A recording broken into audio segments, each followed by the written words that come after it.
to Circle Back Podcast. My name is Hannah. And I'm Adrienne. And we are here with another podcast. As you know, we have tried to video our podcast. Yeah, a couple times. It's just going so badly. There's a lot of moving parts. Don't beat yourself up. Thanks. I mean, I just think that a lot of times we see the finished products, but we don't really see the in-between.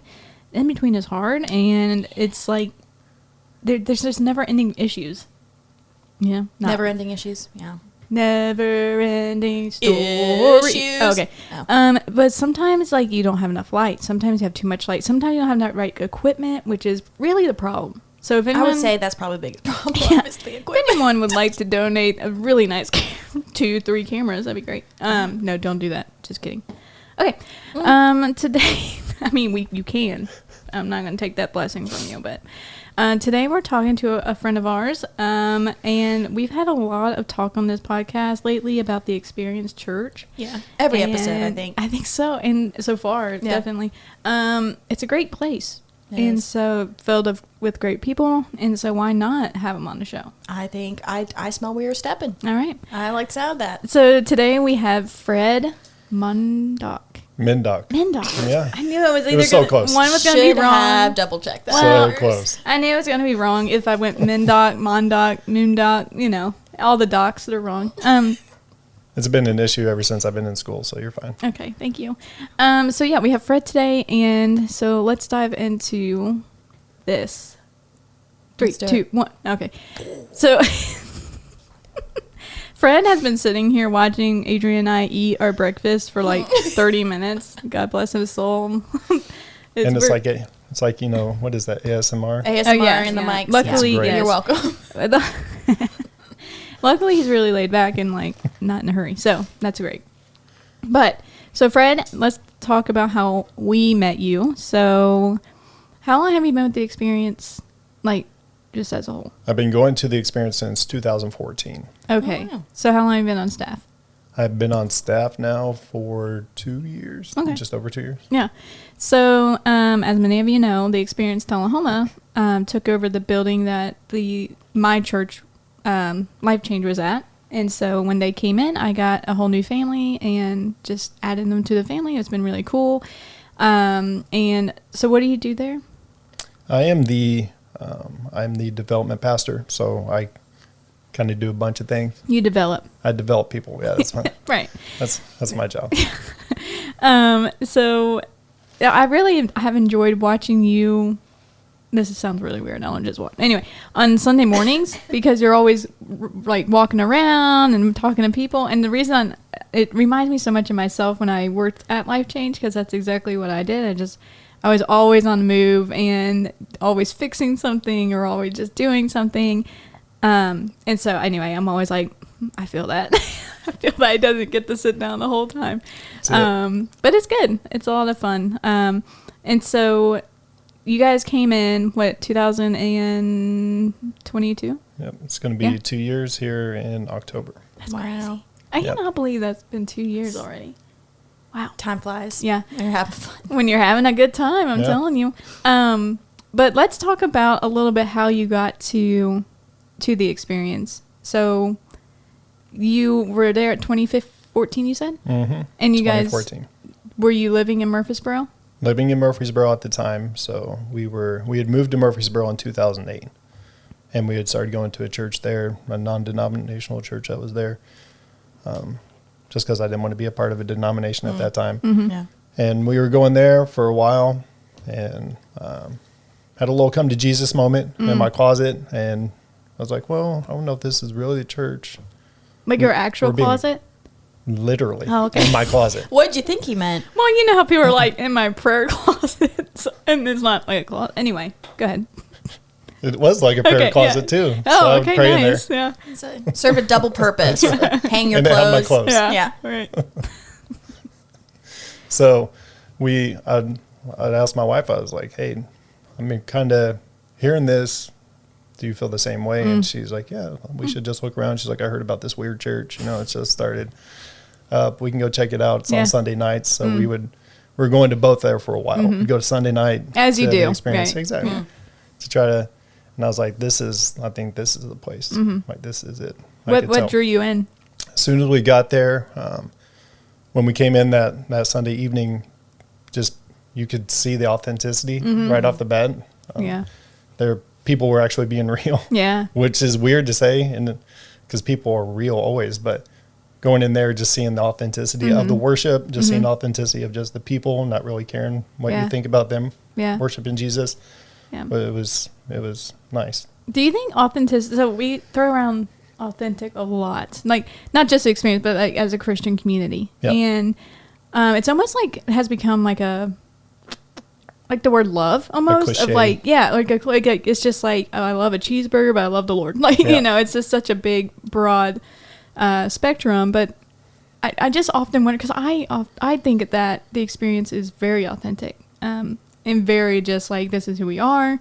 They don't change for like the times, quote unquote, and they speak the Bible, whatever we're going through in the world, and everyone has remained the same. Like, we'll grow, of course, but like the same as like, this is just who we are. This is the church culture here. Yep. And you have that every single campus. You can kind of tell, even though they're all a little bit different, because of different people, right? Different communities. But how do you think we can tell, like, actually an authentic community? Or like you said, you walked right in and you felt that. Like, do you think that's something we just feel in our spirits, or do you think it's just... Yeah, I would say it's something that you definitely feel in your spirit. That's what drew me there, because I knew the Spirit was calling me somewhere else. And then as soon as I went there, I was like, all right, this is it. Because it was definitely a Spirit moment at that time. So I think the Spirit is attuned to all that stuff as well. And then, of course, we're actually just going through the Bible. I was like, well, this is crazy. I've never actually just gone through the Bible in a church before. Yeah. I mean, that's weird to say. Yeah. Right? But I've never done that, like through sermons. You just going through books of the Bible, which was refreshing as well. So I was like, well, this is crazy. We actually are in love with the Bible, so we're going to actually read the Bible. We're going to teach the Bible. And all the Bible. Right. Every part of the Bible. Exactly. We don't skip around on like the things that we want to. I feel like hey, how are you doing? You're there in the corner now. That's okay. Yeah. Well, I know for me, authenticity means doing what you say you're going to do and living like you say you are living. And for me, the experience has absolutely done that. Yeah. In my life, my family's been through a lot of crazy stuff the past couple years, and the experience has been there the entire time. It's been really, really encouraging on a personal level, but also on a church level, knowing that there are establishments out there that are doing what they say they are doing. Yeah, I think it's hard to find. Yeah, I think a lot of times with when we talk about authentic, like if you're in Christ and you're in that world, like I believe it's just this spirit check of like discernment and like knowing like, okay, this is it. But I think some people would just call that, like, if you're not in Christ, it's just like this feeling or like this intuition or like, you know what I mean, of like, oh, I just feel weird, or these people feel weird. And it's just so interesting how God made us to be able to see realness, if that makes sense. Because I think we've all met people, or maybe we have been these people where we've tried to put up a facade of like who we're trying to be, but eventually the real always come out. Your true authentic self will always reveal itself. And I think God did that kind of on purpose, because if we didn't, I think we could literally live a life of our whole life going through being someone we're actually not. And so then we think we're safe. But like, since the Lord brings everything to light, he's like, no, you're actually really screwed up. Like, I need you over here. I need you to understand your sin. I need you to understand your heart. And that way you can be forgiven and repent and come hang out with me when you're no longer here. Yeah. So. And I think that's the aspect of it, is a lot of us in there, we all know we're screwed up, right? So even as a pastor, we don't pretend like we've got it all together, which I think is the pressure from being a pastor. You feel that pressure like you have to be. I think that is kind of on our culture a little bit, because it puts that pressure on the pastor. Like, oh, if you're not perfect, then how am I going to learn from you? Like, how am I going to sit here and listen to you preach about stuff when you can't even do it? Right. And I think that's the freedom we've kind of gained here, is we'll say from the stage, like, hey, we're not perfect. We screw this stuff up all the time, but God's perfecting us in that. Yeah. And we're hopefully reaching towards that that sanctified state, but we're not going to be there. Fully. Yeah. I always say, did I cut you off? No, you go for it. I'm just going to say, I always say that I think if we are people that pretend to be without sin or without our stuff, like we're doing a disservice to God. Yep. Because what's the point if we're not people that are actually being sanctified and living that out, and people that have come from just nasty stuff, and being able to say like, I really screwed this up, or I really messed this up. And it's just so interesting because we all want to say like, yeah, and that's great. But then something happens and the pastor this person messes up, and it reveals our hearts to say like, are you running after a pastor? Or are you running after Jesus? That's what I was going to say.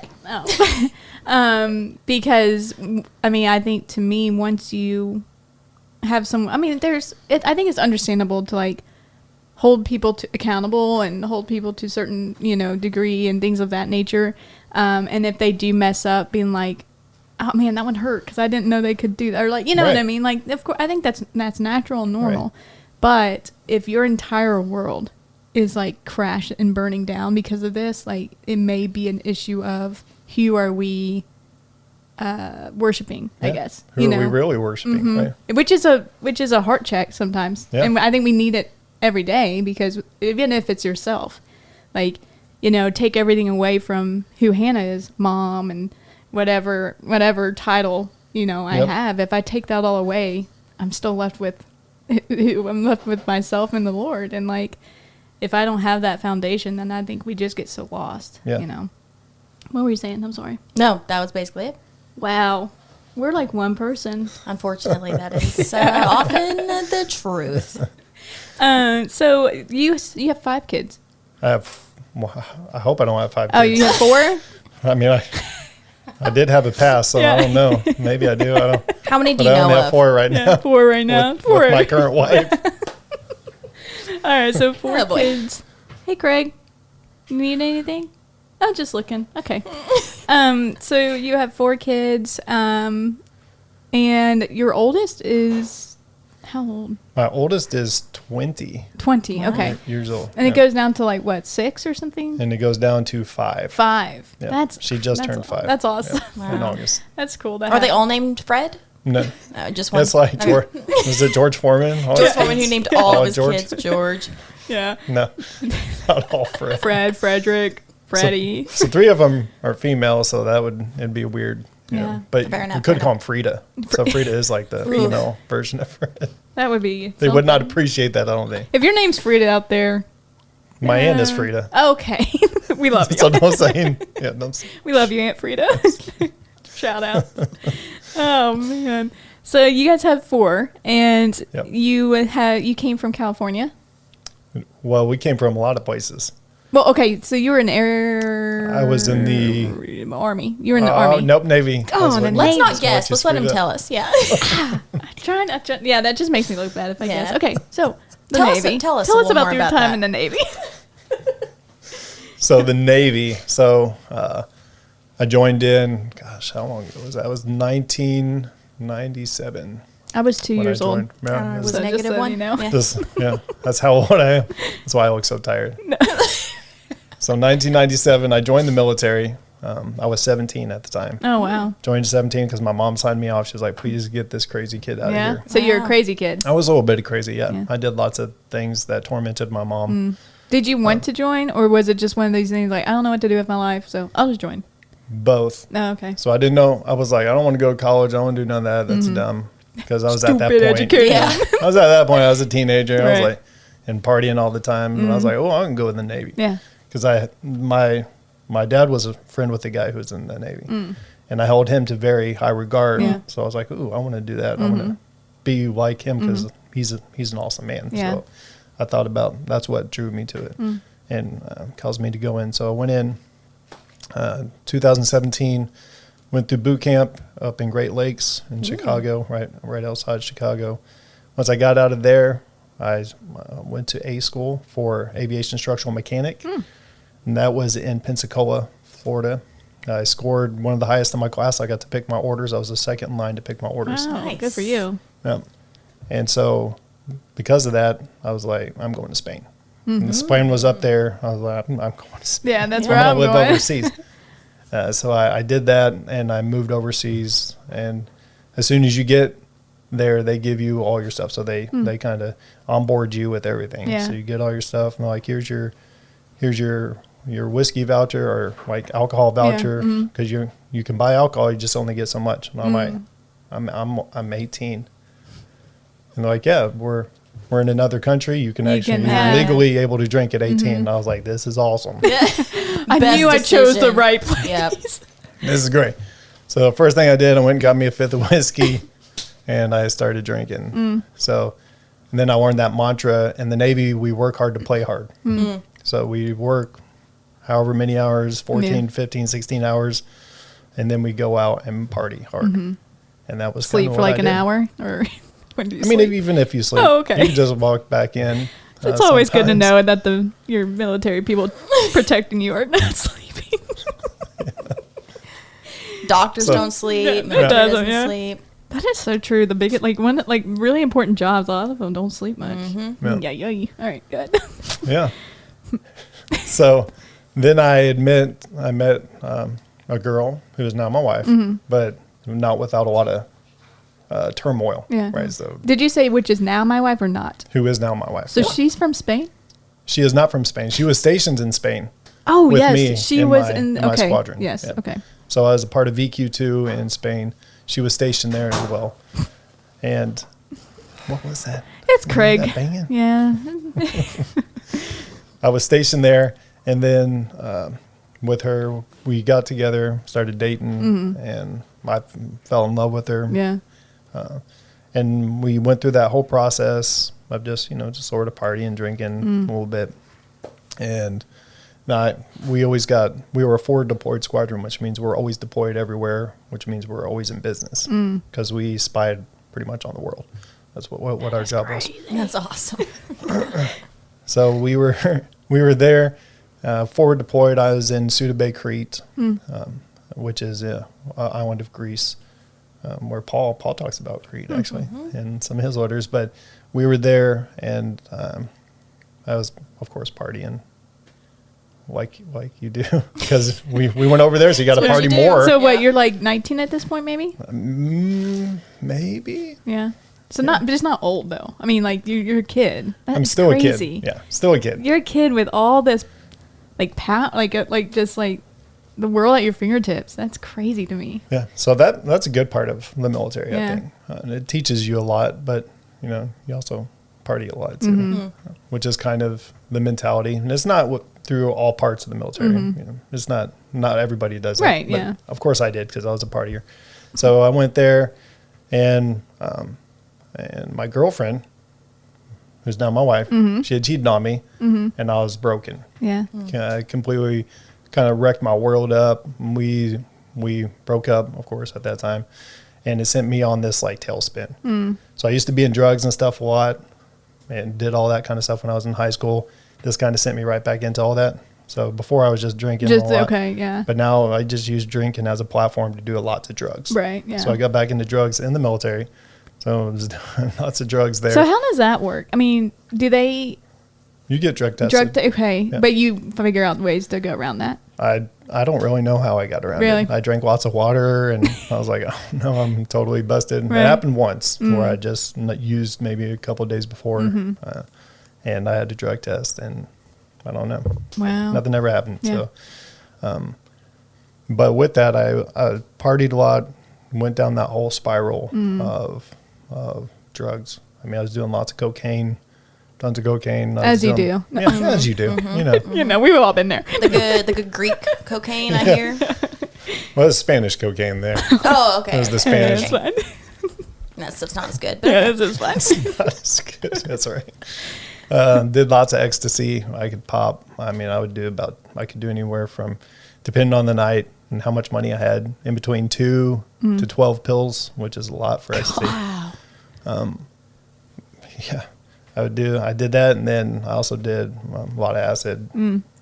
So you're at this point, you're like a functioning addict, right? Because I mean, you had to work, so yeah, I had to work. Yeah, so you go in, work. I mean, I still worked hard, so that didn't negate. Right. Were you? I still went in and. Did you usually like only get high like after work, or were you ever? Yeah. Okay, so it was never during. Okay, so but yeah, that's almost. So my brother was very much a functioning addict until probably like when he got into like fentanyl and stuff. It was like he was just falling over, but for years and years and years would be able to function and do what he had to do, and I think that's so scary. I think that's almost scarier than like. Because nobody really knows. Right. You're like how bad you're struggling. And you almost think you're okay because you're just like, I'm killing it. I'm killing life right now. Like, like what's the harm? Work. Like, I'm not hurting anyone. Exactly. I'm doing my work. I'm excelling at my work, and then, dang, that's crazy. Sorry, I cut you off, but. No, that's exactly what was going on. So that's the mindset you get in. You're like, I'm invincible. Right. So you have that whole invincible mindset, which you have at that age anyways. You think you're going to live forever. So like, I'm doing good. And then there was one night where I thought I was going to die. I was like, I'm going to die. I'm actually having out-of-body experiences. I'm watching myself on the couch because I'm thinking I was actually dying, which I probably was. And I called. I was with another friend. He went crazy, went off. And I was like, I got to go back to the house, where this party house we were at, and stayed there and was having this thing, talk with God. I'm like, God, I need you to save me. I'm freaking out. I'm going to die. Like, I don't even feel my heart sometimes. I know it's stopping. Have an out-of-body experience, watching myself on the couch, which happens when you're on a lot of drugs, I guess. And so prayed to God to save me, and I would do. Right, yeah. God save me now, and I'll try to do better with my life. I'll only take 11 ecstasy for all Exactly. I would do so much better. So that's what happened that night. I was good. He ended up bringing me out of it. And from that point on, I never touched drugs. Oh, wow. So I've been sober since then, outside of a prescription drug or something like that. How does that work? Like, do you ever get do you get worried when you have to take prescription drugs, or? It has to be so bad. Yeah. That I won't even really feel the drug. Yeah. Like, and I mean, it's got to be bad. Yeah. Like, my leg's literally broken in half or something. Yeah, because I think about that with like some of the addicts I have in my life, and I'm always like if they're clean, and I get so scared. I'm like, oh my gosh, what if something happens to them, and they have to take this or that? Yeah, I hurt my knee really bad. I tore my MCL, and the doctor was like, I'm going to give you some prescription painkillers. I was like, I don't want any. Yeah.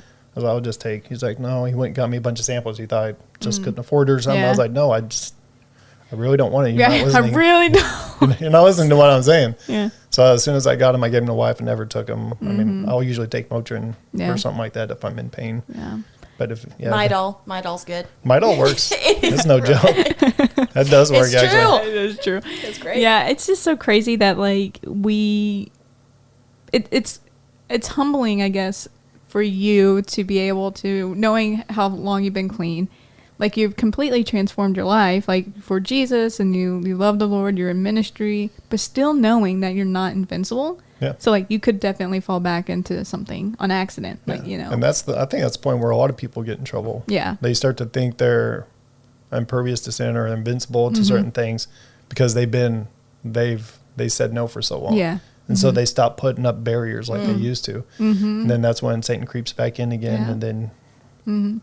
Yeah. I mean, that happens a lot in just like depression or anything like that, where people are like, they take this medicine and they're like doing so good. And then they're like, oh, I got this now. And then they stop, and it's like, you're just going to spiral again. And it's like this whole cycle. And it's like, man, like we're so full of ourselves. Like, we think we're so capable to do everything by ourselves. And there's a lot of pride in there. Yes.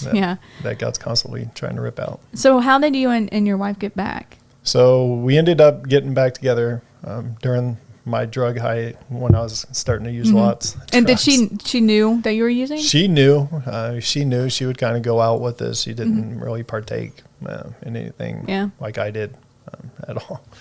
She was out there and drinks and stuff, and we got back together. And then once I had that moment, we started going to church. trying to. Yeah. So let me give you a backstory. So before then, my dad, he was a preacher, and he would be angry. So he would get pretty angry sometimes, and seeing him treating me one way at home or on the road to church. Yeah. And then as soon as we get to church, we pretend like everything's okay. Like we're all best friends. We're a great, happy family. The perfect Christian family. Right? And we were not. Yeah. I was like, you just hit me in the car, literally on our way here. You got out of the car, hit me a few times, got back in the driver's seat and drove the rest of the way to church.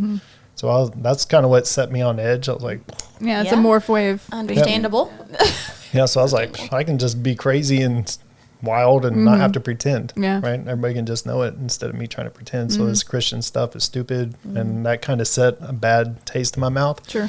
And so trying to come back to church and to God, I'm like, God, I don't really know what to do with this. Like, I know you saved me. Yeah.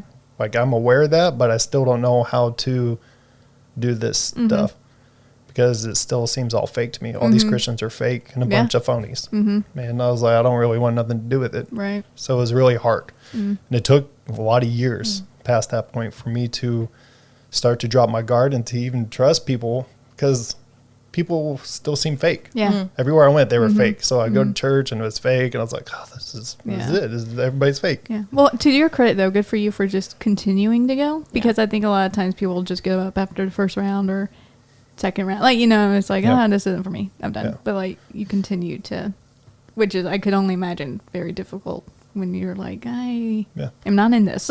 And I wasn't at all. There was no spiritual anything. I didn't have any spiritual epiphanies whatsoever. It was, I was like, I'm just doing this. I'd prefer just to watch football on my phone right now. Well, I don't think we really had that at that time. I'm that old still. So, no ESPN app. Yeah. No nothing. ESPN. I know. He's moving the antennas on the TV channel. Hey. That is how I grew up, actually. Which team we rooting for? It's all in black and white? We did that, but that's just because we couldn't afford cable or anything. So we would go out and just move the antenna around to get a different channel. It was awesome. So then we moved to Hawaii. So my wife was stationed in Hawaii. This was after California.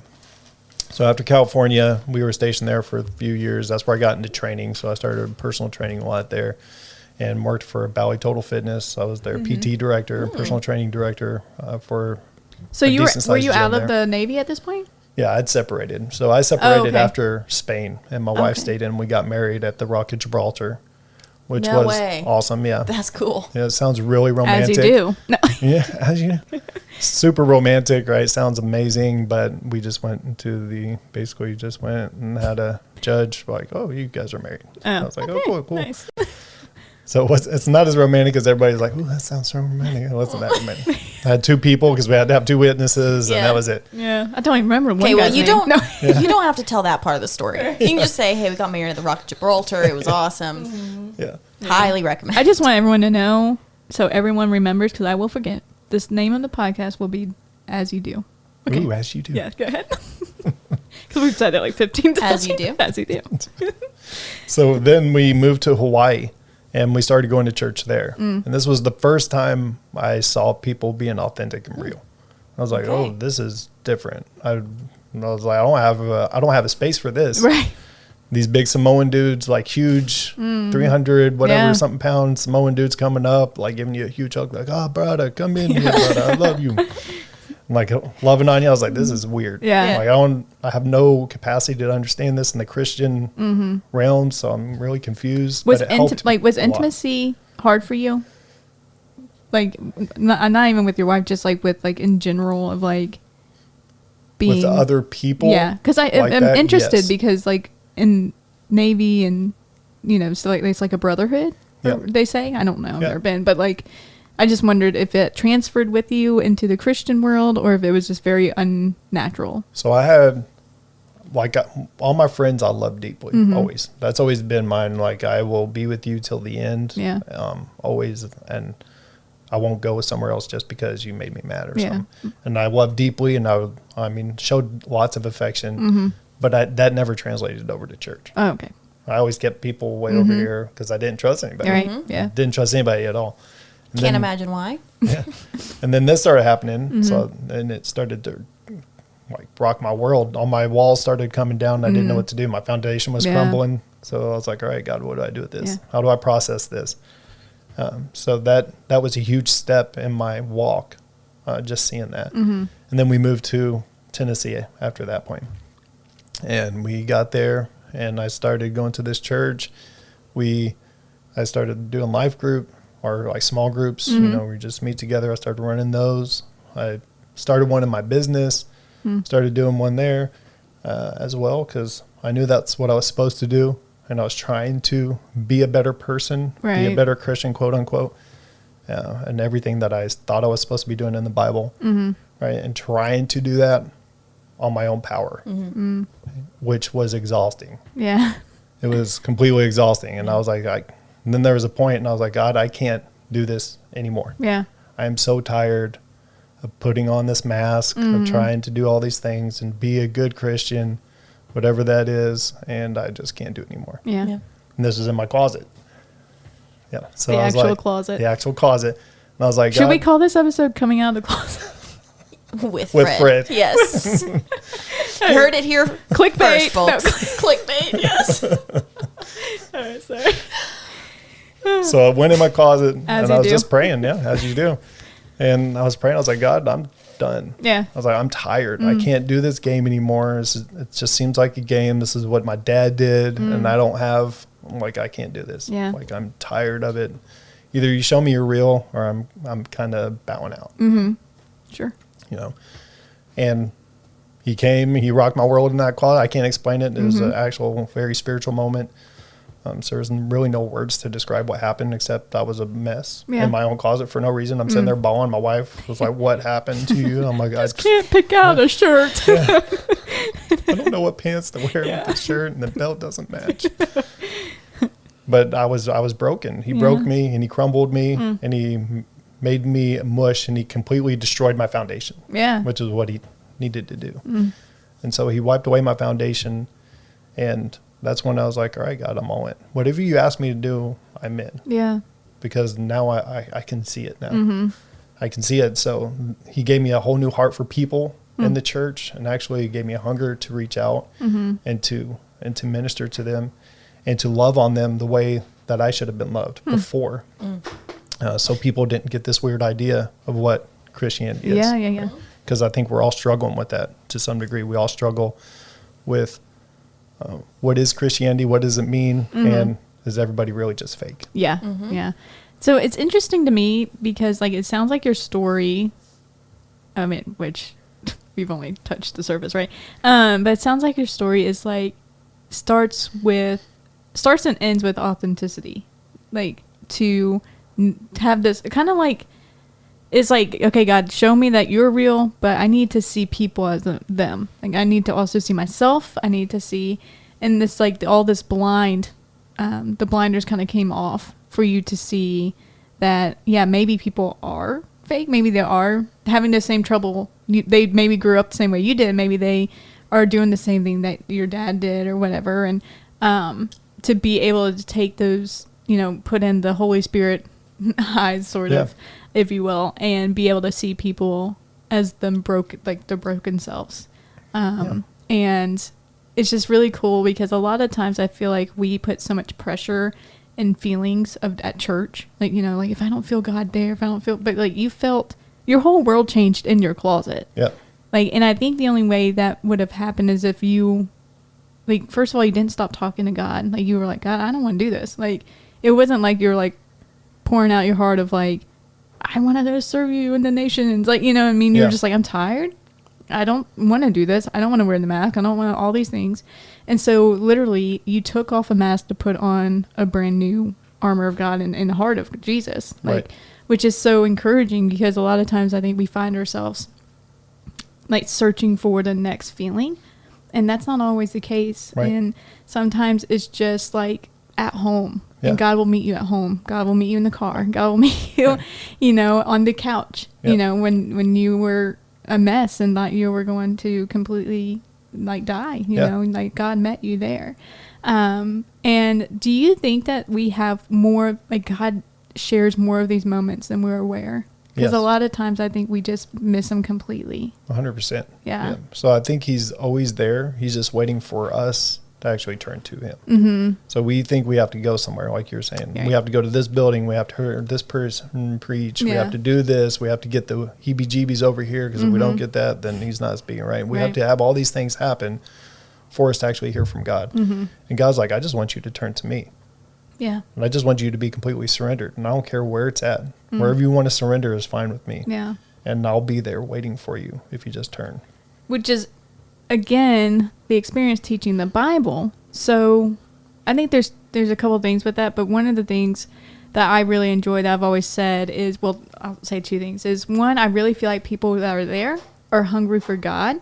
Because honestly, if you aren't hungry and you don't care about the Bible, why would you go? Like, to a church that, like, just speaks the Bible. Like, you know, because one of the things that kind of, like, I don't know, attracted me to the experience is that it's not a feeling. Like, you guys don't use all, like, the bright lights. You don't get the motivational speaking of, like, I don't know, Adrienne, you know what I'm saying? Like, you know, like it's not like a feeling of like, oh, I feel so good. It's like, then God like smited like, oh, Jesus. Like, he did that. Like, you know, go ahead. I broke you off. Oh, you're fine. I was just saying, I wish we had the camera on our face. As you do. Yeah. No, I started going to the experience in 2019, and I had just come out of, sounds like I'm saying come out of a relationship. I come out of a relationship with a church that kind of wrecked me in not a good way. Kind of destroyed a lot. And I came to the experience. And for one, I didn't know it took me months to realize who even the worship pastor was, which was incredible because it wasn't about them. The worship wasn't about them. I was very tired of hearing a motivational speech every week that comes very vaguely from a Bible verse taken out of context. Right. And somehow that's supposed to sustain you.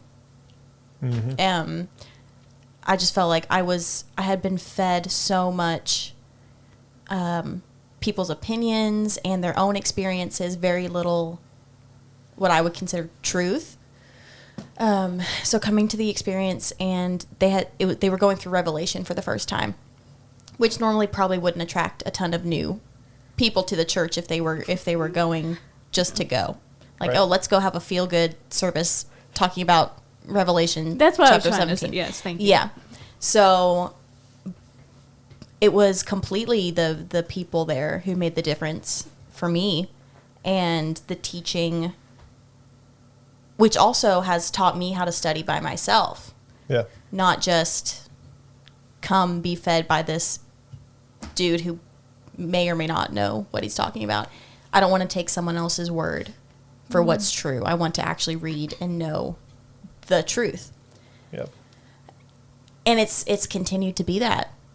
I mean, I guess that was about 5 years ago. I moved away for 2 years, so I've only had a solid probably three years at the experience. Yep.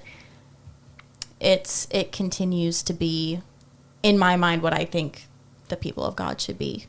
And I think what's interesting is with, you know, we throw around like, the experience, you know, the church, but like the experience wouldn't be the experience unless the people inside that were leading had this heart, right? Yeah. And it's not about the label, the experience church. Right. But the interesting part is like Adrienne and I go to different campuses. Mm-hmm. Because she used to live in Murfreesboro, and like, you know, so she got really involved in Murfreesboro campus, and like, so she just continued to go, and then I'm in the Tullahoma campus. But what I love is like, we'll come back and be like, oh, we're in this book or whatever. Mm-hmm. And we can still talk about it because it's still the same. And it's cool to hear that, you know, she goes to an exponentially larger church building than in Tullahoma. Yep. But even there, where a lot of times people think you can get lost, you can get plugged in, you can get loved on, you can see authenticity. Mm-hmm. Where at my end, and it's not small at all, but at the same time, it's smaller than Murfreesboro. So it's easier to almost see if it's not authentic, if that makes sense. Yeah. You know what I mean? Like because when you have something small, you have to really make sure everyone's on the same page or it's not going to work really. Yeah. Because you don't really get lost. Like your mission doesn't get lost because it's like at the forefront because it's not as big.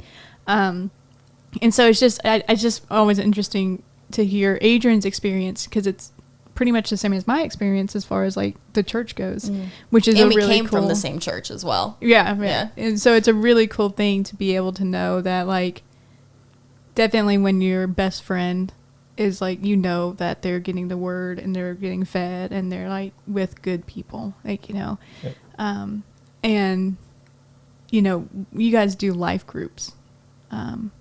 And I've been plugged into a life group, and everyone in my life group, except for maybe 2 other people, are like above the age of like 60. Well, I want to say 50. I'll say 50.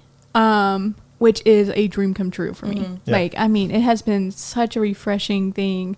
But all that to say is they are, I don't know, it's so weird. Like, they embody what we believe at the experience, too. Like, you know what I mean? It's like these people that are truly there to be like, yeah, I'm messed up, too. Like, you know, it's not just because you're 29, Hannah. I'm, you know, 56 or whatever, and I'm still messed up. And we just get together and we read the Bible together and we talk about it and we just have, like, that 2 hours of just pure love on one another. And it feels so real to me. Like it feels more real than anything else I've experienced as far as like a group goes. And it's just been really good to do. So anyway, it's awesome. So I think if you guys ever need hype people for the experience, I mean, we'll do it. My family's all about it. I'm just gonna make them listen to this podcast. This is great.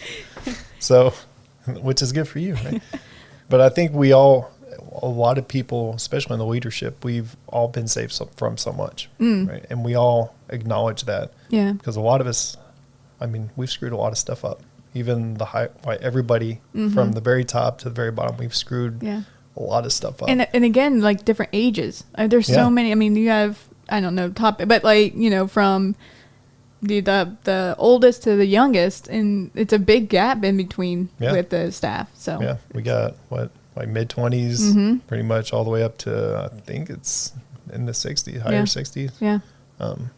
As far as that. So it's a very wide gamut of people. Yeah. And all of us understanding where we've come from, but yet we realize that just like Paul, it's boasting in our weakness so God can be glorified, right? Exactly. Yes. So we're gonna point out our weakness because that's where God is actually glorified. Why wouldn't we, right? Right.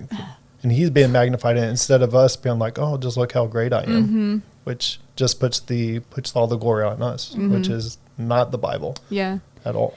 Yeah, and something else I think is so cool when you find a group of people that just authentically love the Lord, whatever church they're from, you know, the experience isn't the only church like that is expository teaching, like, you know, so whatever church you're from, and if your foundation is in the Bible and in the Lord, and in the Lord, another thing that really attracted me is no one looks the same, if that makes sense. Yep.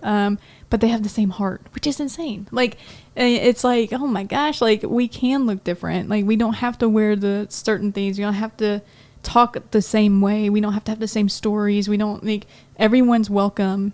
And it's just like, come and see just who we are as people. Yep. And then let's just start there. Like we want to meet you where you're at, and let's just start there. Like, you know, which is, I think, is so much bigger than the church. I think it's just who we should be as Christians, and who God has, I think what Jesus showed us, you know, like, I'm going to meet you where you are. Come walk with me. And he always walked with the people, and I didn't leave them just to be like, peace out. Like, you know, like really explain to them what was going on. And I just really enjoyed that. Again, I keep going back to the ages, but like someone that's 60 to someone that's 20, like they're so different, and they've been through so much differently, but they have the same heart for the church and for Jesus. Like, and it's just so refreshing to be able to, I don't know, to experience that in a way that is real, in a way that is, because we're intuitive people. You know, it's really easy to see fake a lot of times. It is. Some people are better at it than other people. Yep. But it's when I see fake, it almost breaks my heart.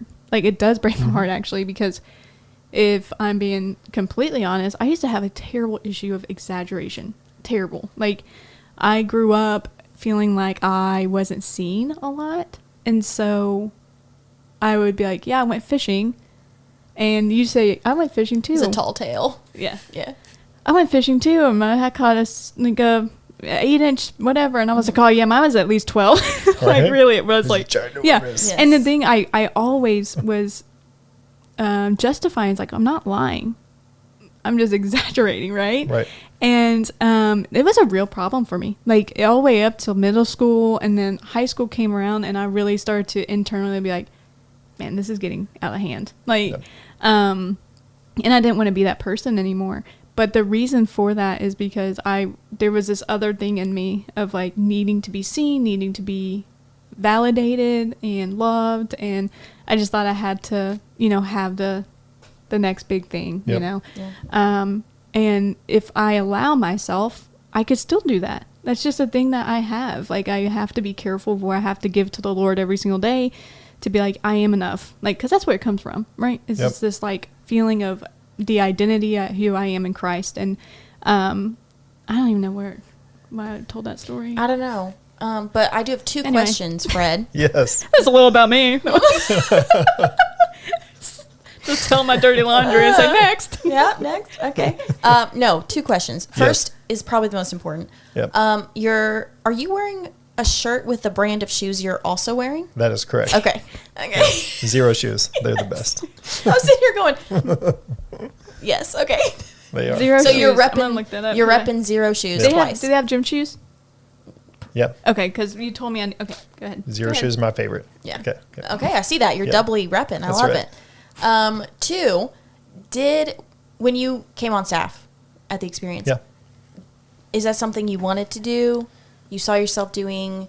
You felt like you should, like you felt a pull more in this direction, and then, this happened, or how did that come about? So I was personal training there for a while.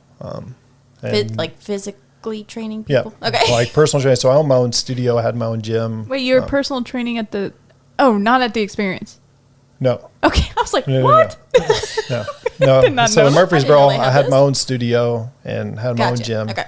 And trained a lot of people, met a lot of amazing people through that, and made a lot of great friendships through that. But as I was training people, and all this was going on spiritually, so I had I met God in the closet, and I was starting just to go on the spiritual journey. And I mean, I was just in love with the Lord. So I would even have people just read scripture sometimes while we're working out, right? And I'm like, just read all of John. It's like all First John. I can do all things through Christ.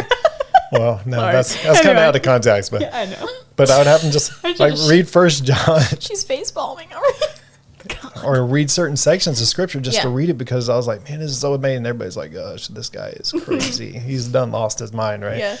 But as I was doing that, I was like, man, I'm sitting here fixing people's bodies, while spiritually, so many people in here are broke. And that made me sad. I was like, man, I can't just sit here and fix bodies when I know there's something so much more that needs to be fixed. Yeah. And that requires Jesus. And these people need Jesus. So, I mean, I was giving it. I even had people stop training with me because I wouldn't shut up about Jesus. Right. But I was like, I want to do more. I want to do this. I want to be a personal trainer, but do that from spiritual side and to help point people to Christ.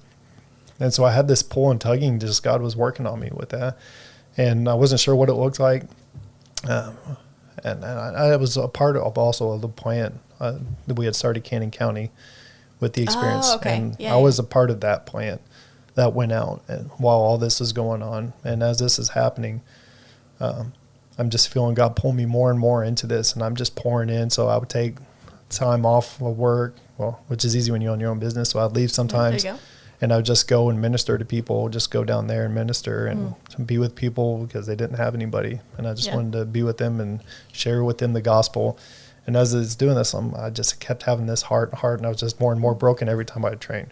Yeah. I was like, man, I don't feel like this was what I love to do, but now my love's gone for it because I have a love for Christ and for people's souls. Like I want them to be saved. I want them to know that, hey, even though you may have been where I was and you don't trust anybody, like Christ is still there. Yeah. And I want you to see Christ, and he's real. And so that became my thing. And I worked with a nonprofit, a Haiti mission. I became the executive director for that. So I kind of quit my gym. I sold it off. And I did that a little part-time because being a missionary and doing that kind of work does not pay well. I was going to say, let's just talk about the trust of the Lord there. Because, I mean, you completely, So I'm going over to Haiti a lot, doing that kind of stuff, working with all the ministers there. So that we had 7 churches and 3 schools over in Haiti. And we were doing a lot of work over there. So I was working on that, still kind of part-time working personal trainer and getting into that. And then the opportunity came to where I could become a part of the experience. And I was like, yes, I know this is where God is calling me. Did you go through MIT? I sure did. Yeah.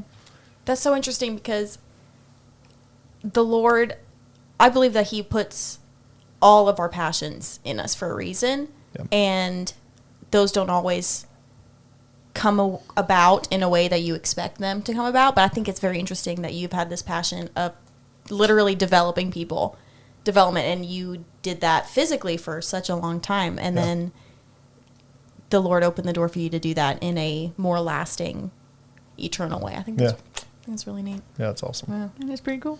It is pretty cool. Yeah, it's just like a little tweaking, It's like, okay, now he's ready to go out and, and there's so many dynamics that correlate to each other. This is awesome because I'm like, oh man, this is what we're doing spiritually, but this is how I did it physically. Yeah. It's the same kind of way you go about it. Yeah. Mm-hmm. Yeah. And we're buff enough. Okay. Now we can, get down to the good stuff. Yeah. I got to work on my physical buffness, but but yeah, I think it's so cool that just hearing your story, the little bit that we've heard, like it is so evident that the Lord had a plan for you. Yeah. From the beginning. From the beginning. Yeah. And you and your wife, because so there's tons of restoration there, right? Yeah. So we had, so even though my wife cheated initially, I screwed up so much afterwards. After we got married, I cheated on her. After we got married, I did a lot of stupid stuff, right? And just to see how God has restored our marriage and just the beauty that it is now. Yeah. Because it was not like that for a long time. It was a really bumpy road for a while. Yeah. But now it's beautiful and it's awesome. Yeah. And it's great. So God's just in that business. Yeah. So what do you think, at what point do you, because I've known you long enough that you are very big on reconciliation. Yep. And very big on seeing people be,